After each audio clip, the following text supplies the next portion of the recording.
Magandang umaga po sa inyong lahat. Malugod na pagtanggap sa St. Joseph Parish Gagalangin sa ika-6 ng umagang banal na misa na may liturya ngayong Miyerkules ng Abo.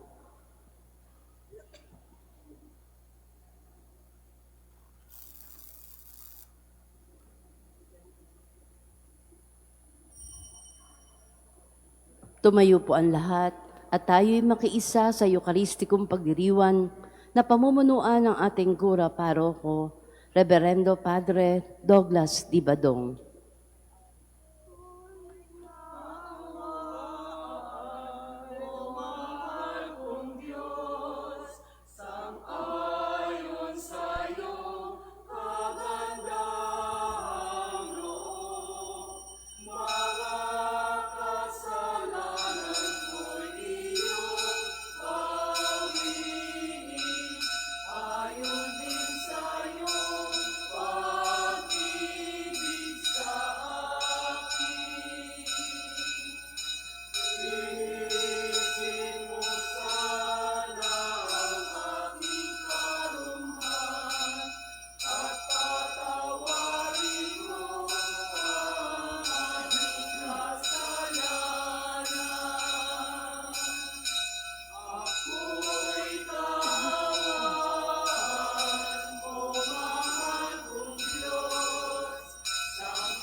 Sa ngalan ng Ama at ng Anak at ng Espiritu Santo. Amen.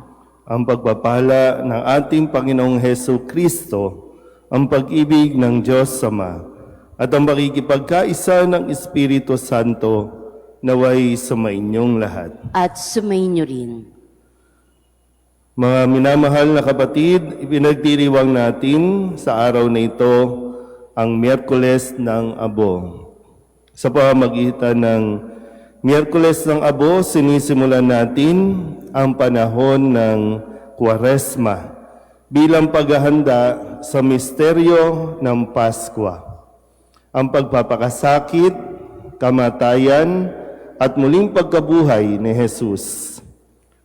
Tanda ng pagdadalamhati at pagsisisi, ipinapahid sa ating mga noo ang abo. Subalit itong tanda ng pagsisisi ay dapat na antabayanan ng tapat na pagbabalik loob ng pagbabago ng puso't isip. Umaasa tayo sa kabutihan at awa ng Diyos, sapagkat batid natin na hindi sapat ang sarili nating kakayahan. Manalangin tayo. Ama naming makapangyarihan, ipagkaloob mong masimulan namin ngayon sa banal na pagkukusang magtiis ng kagutuman ang pakikipagtunggalian bilang mga kapanig ni Kristo. Sa aming pagsugpo sa mga salungat sa pamumuhay sa Espiritu, maging amin nawang sandata ang pagtitimpi sa sarili sa pamamagitan ni Hesu Kristo kasama ng Espiritu Santo, magpasawalang hanggan. Amen.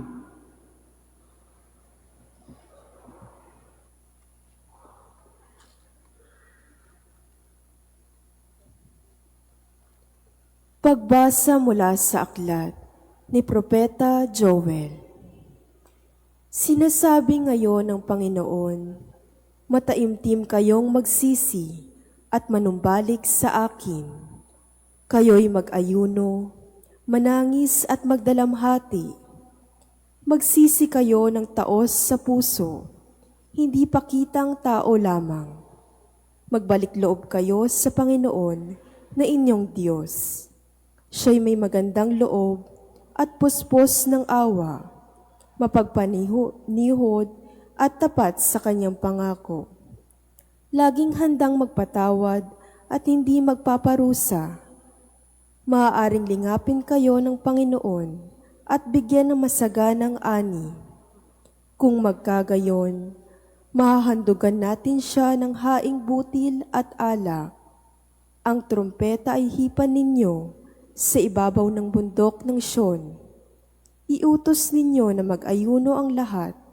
Tawagin ninyo ang mga tao para sa isang banal na pagtitipon. Tipunin ninyo ang lahat, matatanda at bata, pati mga sanggol at maging ang mga bagong kasal. Mga saserdote, kayo'y tumayo sa pagitan ng pasukan at ng dambana. Manangis kayo't manalangin ng ganito, mahabag ka sa iyong bayan, O Panginoon. Huwag mong tulutang kami humakit, pagtawanan ng ibang mga bansa at tanungin, nasaan ang inyong Diyos? Pagkaraan, ipinamalas ng Panginoon na siya'y nagmamalasakit sa kanyang bayan. Ang salita ng Diyos. Salamat sa Diyos. Poon, iyong kaawaan, kami sa iyo'y nagsisuway. Poon iyong kaawaan, kaming sa iyo'y nagsisuway. Ako'y kaawaan, o mahal kong Diyos, sang-ayon sa iyong kagandahang loob. Mga kasalanan ko'y iyong pawiin, ayon din sa iyong pag-ibig sa akin. Linisin mo sana ang aking karumhan at ipatawad mo yaring kasalanan. Poon iyong kaawaan, kaming sa iyo'y nagsisuway. Ang pagsalansang ko ay kinikilala, laging nasa isip ko at alaala. Sa iyo lang ako nagkasalang tunay at ang nagawa ko'y di mo nagustuhan. Poon iyong kaawaan, kaming sa iyo'y nagsisuway. Isang pusong tapat sa aki likhain, bigyan mo, O Diyos, ng bagong damdamin. Sa iyong harapay, huwag akong alisin, ang espiritu mo ang pagpahariin. Poon iyong kaawaan, kaming sa iyo'y nagsisuway. Ang galak na dulot ng iyong pagliligtas, ibalik at ako ay gawin mong tapat. Turuan mo akong makapagsalita at pupurihin ka sa gitna ng madla. Poon iyong kaawaan, kaming sa iyo'y nagsisuway.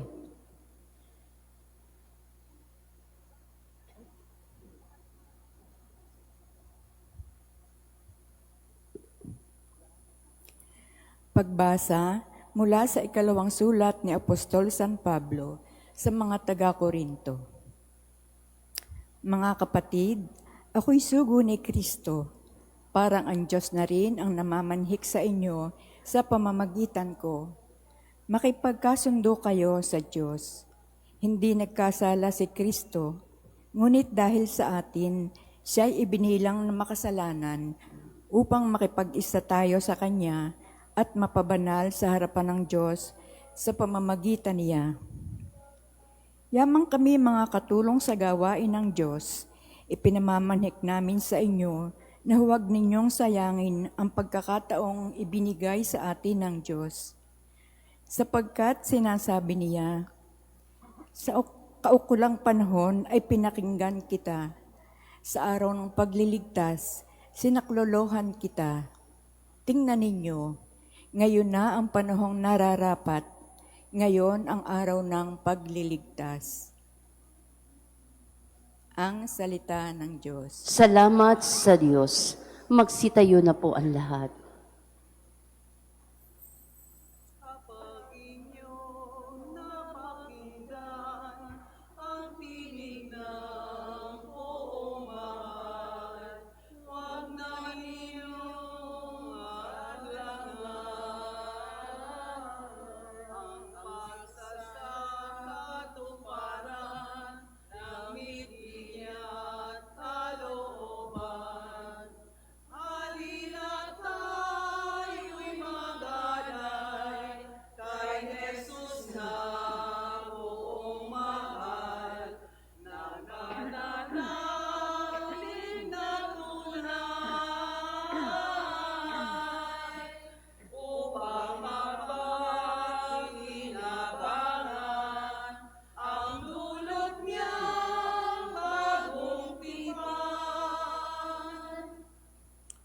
Sumainyo ang Panginoon. At sumainyo rin. Ang mabuting balita ng Panginoon ayon kay San Mateo. Papuri sa iyo, Panginoon. Noong panahong iyon, sinabi ni Jesus sa kanyang mga alagad, "Pag-ingatan ninyo na huwag maging pakitang tao lamang ang paggawa ninyo ng mabuti. Kapag ganyan ang ginawa ninyo, wala kayong matatamong gantimpala buhat sa inyong amang nasa langit. Kaya nga, kapag naglilimos ka, huwag mo nang ipagmakaingay ito katulad ng ginagawa ng mga mapagpaimbabaw doon sa sinagoga at sa mga lansangan. Ginagawa nila ito upang purihin sila ng mga tao. Sinasabi ko sa inyo, tinanggap na nila ang kanilang gantimpala. Ngunit kung naglilimos ka, huwag mo nang ipaalam ito kahit sa iyong pinakamatalik na kaibigan upang malihim ang iyong paglilimos. At gagantihan ka ng iyong amang nakakakita ng kabutihang ginagawa mo ng lihim. At kapag nananalangin kayo, huwag kayong tumulad sa mga mapagpaimbabaw. Mahilig silang manalangin ng patayo sa mga sinagoga at sa mga panulokang daan upang makita ng mga tao. Sinasabi ko sa inyo, tinanggap na nila ang kanilang gantimpala. Ngunit kapag mananalangin ka, pumasok ka sa iyong silid at isara mo ang pinto. Saka ka manalangin sa iyong amang hindi mo nakikita at gagantihin ka ng iyong amang nakakakita ng kabutihang ginagawa mo ng lihim. Kapag nag-aayuno kayo, huwag kayong magmukhang malungkot tulad ng mga mapagpaimbabaw. Hindi sila nag-aayos upang malaman ng mga tao na sila'y nag-aayuno. Sinasabi ko sa inyo, tinanggap na nila ang kanilang gantimpala. Kapag ikaw ay nag-aayuno, mag-ayos ka ng buhok at maghilamos upang wag mapansin ng mga tao na nag-aayuno ka. Ang iyong amang hindi mo nakikita, ang siya lamang nakaalam nito. Siya na nakakakita ng kabutihang ginagawa mo ng lihim, ang gaganti sa iyo. Ang mabuting balita ng Panginoon. Pinupuri ka namin, Panginoong Heso Kristo. Isang magandang umaga po sa inyong lahat. Ngayon po ay Miyerkules ng Abo, hudyat ng pagsisimula ng panahon ng Kwaresma. Sabihin niyo nga po, Kwaresma. Ang Kwaresma ay 40 araw na paghahanda na sinasabi din sa atin, 40 araw tayong maglalakbay hanggang sa panahon ng pagdiriwang ng pagpapakasakin, pagkamatay at muling pagkabuhay ni Kristo o ang misteryo Paskal. So 40 days. Alam niyo ba itong papasukin ninyo? Alam niyo ba itong sisimulan natin? Kasi baka mamaya, magpapapahid tayo ng abo, pagkatapos wala na, nakalimutan na natin, Kwaresma ngayon. Panahon ito ng mas masinsinang pagninilay, pagdarasal, masinsinang paggawa ng kabutihan sa ating kapwa.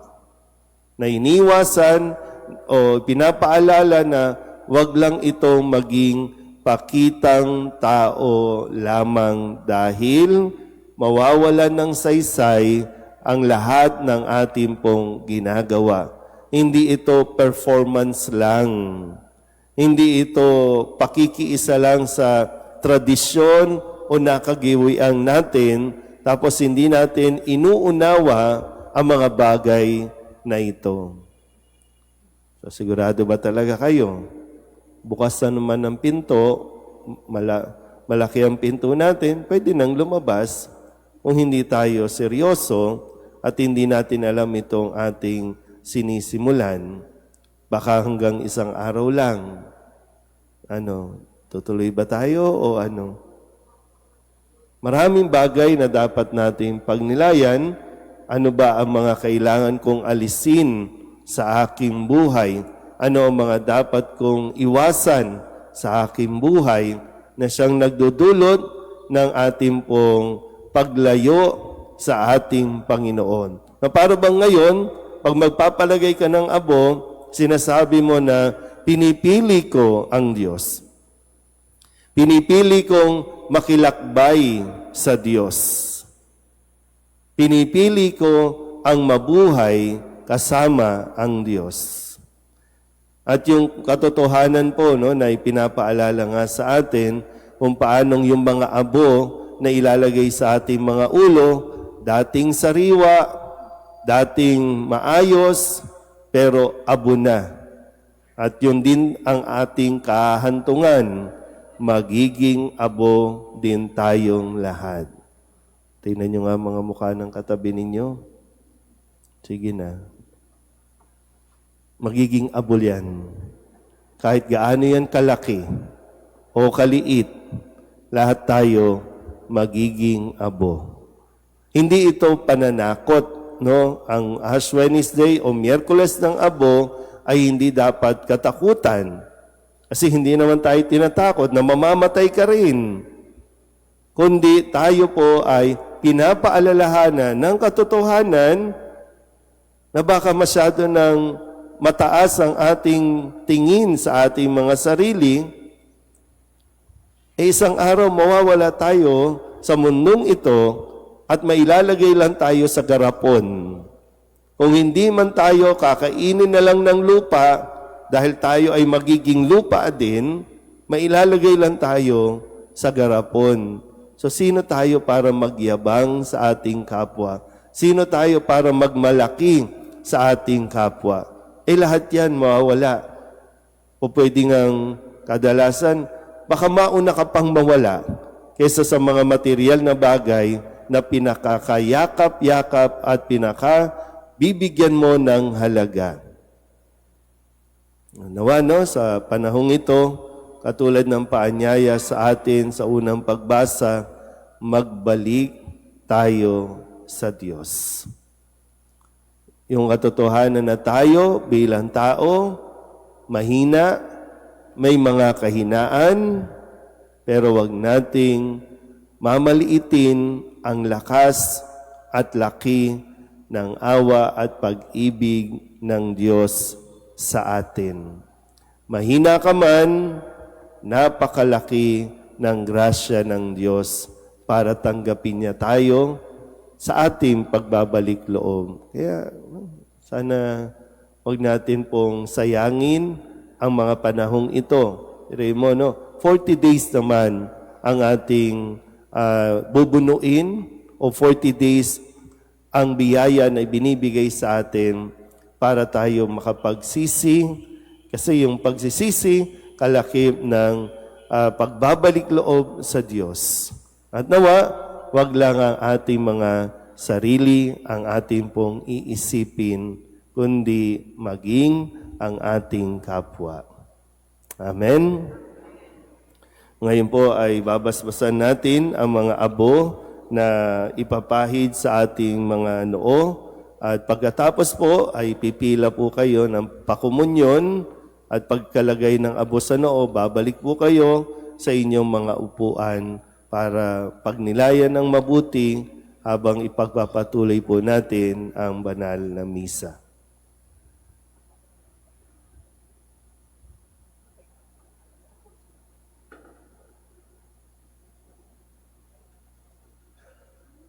Magsitayo po ang lahat.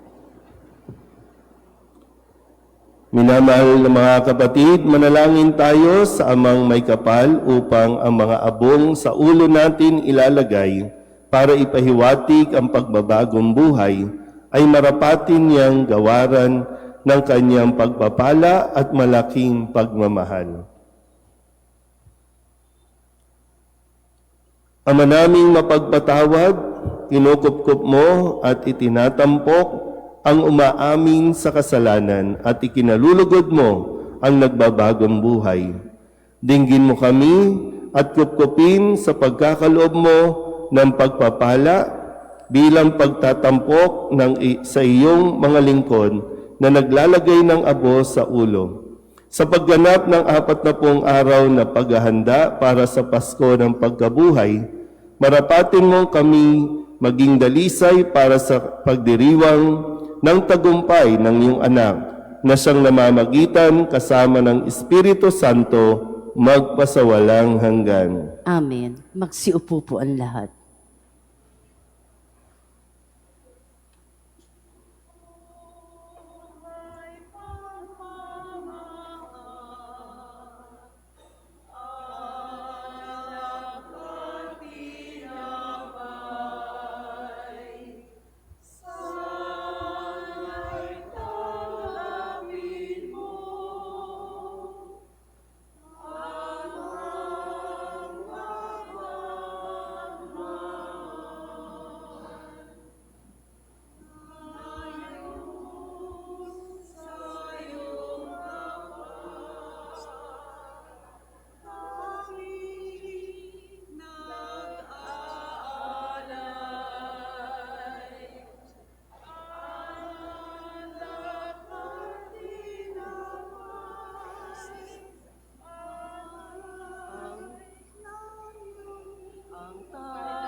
Magsitayo po ang lahat. Sa pagpasok natin sa panahon ng Kwaresma, inaanyayahan tayong tumugon sa Diyos na tumatawag sa atin upang magbalik sa Kanya ng buong puso. Sa bawat panalangin ang ating itutugon, Panginoon, dinggin mo ang iyong bayan. Panginoon, dinggin mo ang iyong bayan. Bilang isang simbahan, makaisanawa tayo ni Kristo sa kanyang pagpapakasakit sa pagpasok natin sa panahong ito ng Kwaresma. Manalangin tayo sa Panginoon. Panginoon, dinggin mo ang iyong bayan. Madisiplina nawa natin ang ating mga sarili sa pamamagitan ng pag-aayuno at pagsasakripisyo Manalangin tayo sa Panginoon. Panginoon, dinggin mo ang iyong bayan. Imulat nawa natin ang ating mga mata sa mga kapatid nating lubos na nangangailangan sa pamamagitan ng pagkakawanggawa at paglilingkod. Manalangin tayo sa Panginoon. Panginoon, dinggin mo ang iyong bayan. Dumulog nawa tayo sa sakramento ng pangungumpisal, lalo na sa panahong ito ng pagpapakasakit at pagbabago. Manalangin tayo sa Panginoon. Panginoon, dinggin mo ang iyong bayan. Maging masaya at mapayapa nawa sa piling ng Diyos ang mga kapatid nating yumao.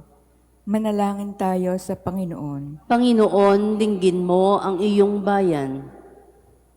O Diyos na mahabagin, tunghayan mo ang mga kahilingan namin, nawa ang mga abong aming tinanggap ay tunay na maging sagisag ng aming pangakong tuparin ang iyong kalooban. Hinihiling namin ito sa pamagitan ni Kristong aming Panginoon. Amen.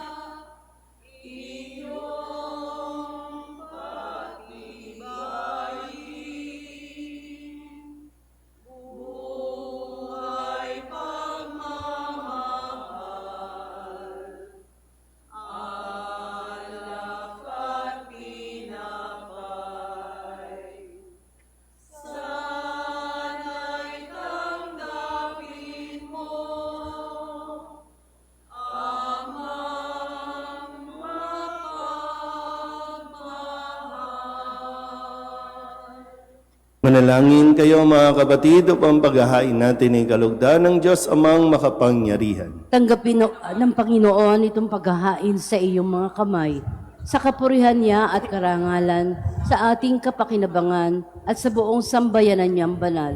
Ama naming lumikha, ginaganap namin ang paghahain ito bilang maringal na pasimula sa 40 araw na paghahanda. Ang aming kusang pagtitiis at pagmamalasakit ay makapagpadalisay nawa sa aming masasamang hilig upang kami pagindapating makinabang sa iyong anak na para sa amin nagpakasakit bilang aming tagapamagitan kasama ng Espiritu Santo magpasawalang hanggan. Amen.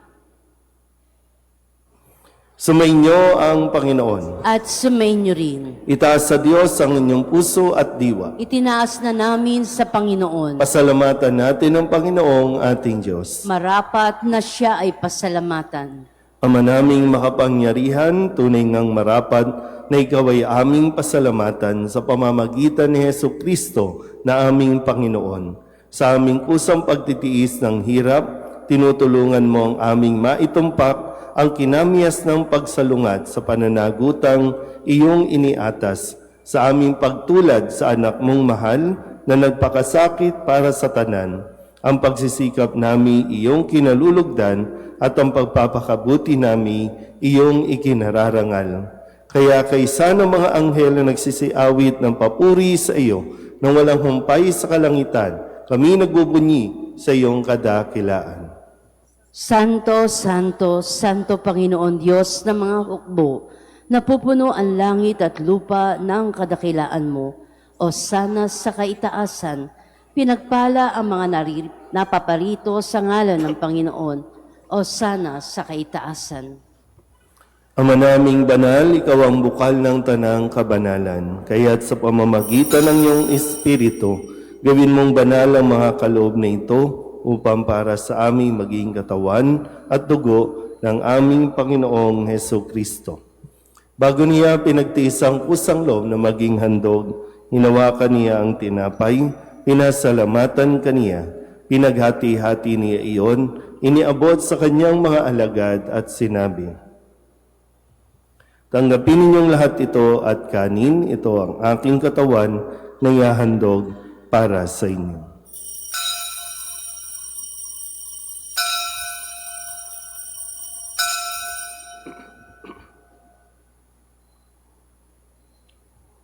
Gayun din naman, nung matapos ang hapunan, hinawakan niya ang kalis, muli kaniyang pinasalamatan. Iniabot niya ang kalis sa kanyang mga alagad at sinabi, "Tanggapin ninyong lahat ito at inumin. Ito ang kalis ng aking dugo, ng bago at walang hanggang tipan.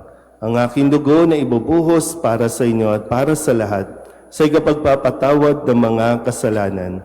Gawin ninyo ito sa pag-alaala sa akin."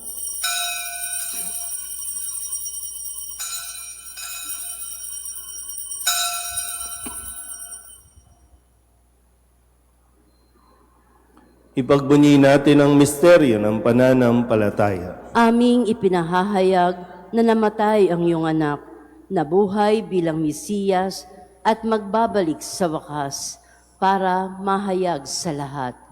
Ama, ginagawa namin ngayon ang pag-alaala sa pagkamatay at muling pagkabuhay ng iyong anak. Kaya tiniaalay namin sa iyo ang tinapay na nagbibigay buhay at ang kalis na nagkakaloob ng kaligtasan. Kami napapasalamat dahil kami iyong minarapat na tumayo sa harap mo para maglingkod sa iyo. Isinasamo namin kami magsasalo-salo sa katawan at dugo ni Kristo ay mabuklod sa pagkakaisa sa pamamagitan ng Espiritu Santo. Ama, lingapin mo ang iyong simbahang laganap sa buong daigdig. Puspusin mo kami sa pag-ibig kay San Leon na aming Papa at ni Jose na aming obispo at ng tanang kaparian. Alalahanin mo rin ang mga kapatid naming nahimlay na may pag-asang sila'y muling mabubuhay, gayon din ang lahat ng mga pumanaw. Kawaan mo sila at patuloyin sa iyong kaliwanagan. Kawaan mo at pagindapating kaming lahat na makasalo sa iyong buhay na walang wakas. Kaysa ng mahal na Birheng Maria na ina ng Diyos, ng kanyang kabiyak ng pusong si San Jose, kaysa ng mga apostol at ng lahat ng mga banal na namuhay dito sa daigdig ng kalugod-lugod sa iyo, may pagdiwang nawa namin ang pagpupuri sa ikararangal mo sa pamamagitan ng iyong anak na aming Panginoong Hesu Kristo. Sa pamamagitan ni Kristo, kasama niya at sa Kanya, ang lahat ng parangal at papuri ay sa iyo, Diyos Amang makapangyarihan, kasama ng Espiritu Santo, magpasawalang hanggan.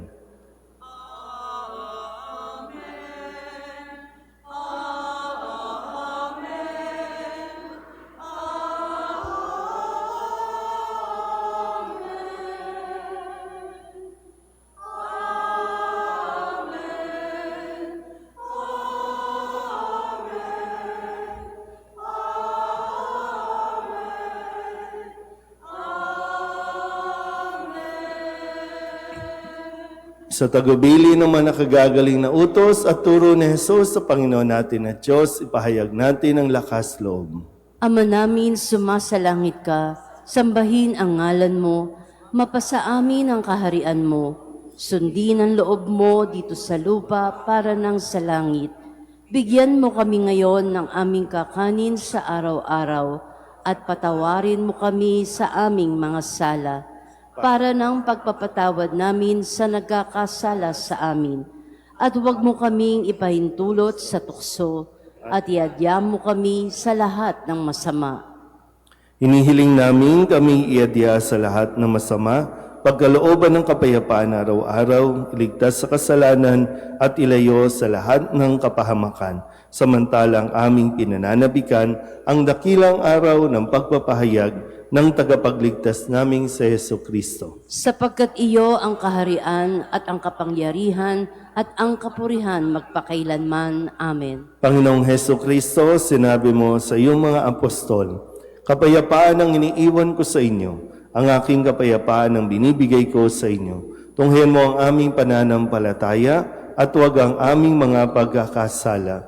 Pagkalooban mo kami ng kapayapaan at pagkakaisa ayon sa iyong kalooban, kasama ng Espiritu Santo, magpasawalang hanggan. Amen. Ang kapayapaan ng Panginoon ay laging sumainyo. At sumainyo rin. Magbigayan tayo ng kapayapaan sa isa't isa.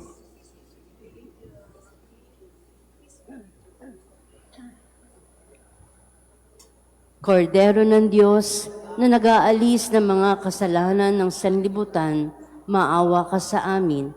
Kordero ng Diyos na nag-aalis ng mga kasalanan ng sanlibutan, maawa ka sa amin. Kordero ng Diyos na nag-aalis ng mga kasalanan ng sanlibutan, ipagkaloob mo sa amin ang kapayapaan.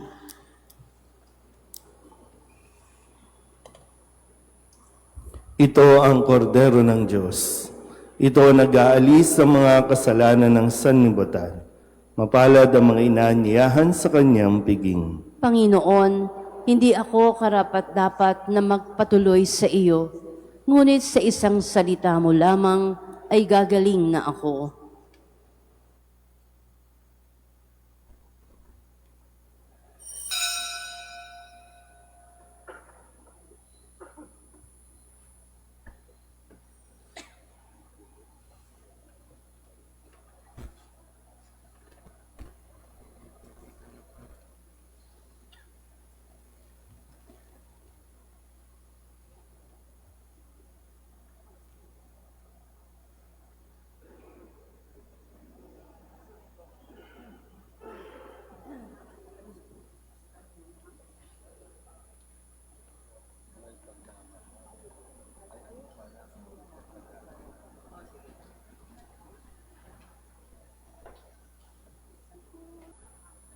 Luluhod po ang lahat. Panalangin kay San Jose, abang tagapangalaga ng tagapagligtas, kabiyak na puso ng mahal na Birheng Maria. Sa iyo ay pinagkatiwala ng Diyos ang kaisa-isa niyang anak. Sa iyo nagtiwala si Maria. Sa piling mo si Kristo'y naging tao. Maging ama ka rin sa amin, pinagpalang Jose, at gabayan mo kami sa landas ng buhay. Ihingi mo kami ng biyaya, awa at tapang, at ipagtanggol kami sa lahat ng masama. Amen. Magsiupo po sumandali.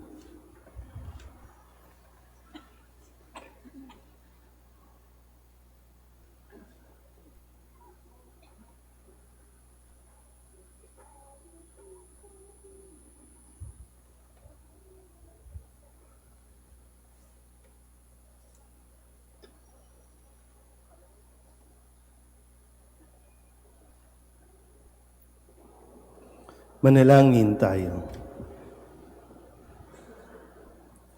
Ama naming mapagmahal, ang pinagsaluhan namin ay amin nawang pakinabangan sa pagkakamit ng dulot na kagalingan ng kagutumang kusa naming pinagtitiisan at iyong kinalulugdan sa pamamagitan ni Jesucristo kasama ng Espiritu Santo magpasawalang hanggan. Amen. Muli po, paalala sa ating lahat, fasting and abstinence. So kung nag-almusal ka na, hindi ka nakakain ng tanghalian at hapunan, pero pwedeng mag-snack ng kaunti. Kasi ang required sa atin, 1 full meal. 18 years old hanggang 59 years old. Maliban na lang kung meron kang sakit na kailangan mong kumain. At yung fasting o abstinence, ay bawal ang karne, baka pagkatapos ng misa may magyaya sa inyo, kumain, may manlilibre, sabihin nyo, lumayas ka, demonyo ka, manunukso ka. Diba? Kasi ganyan po maglaro, kung kailan ka nagpa-fasting, doon ka magiging gutumin. Nung walang mga fasting, talagang kumaka-diet ka, wagas. Pero pag Ash Wednesday, ay, ang bilis magutom yan. Pero dahil nga, tutuksoin ka ng demonyong kumain ng kumain.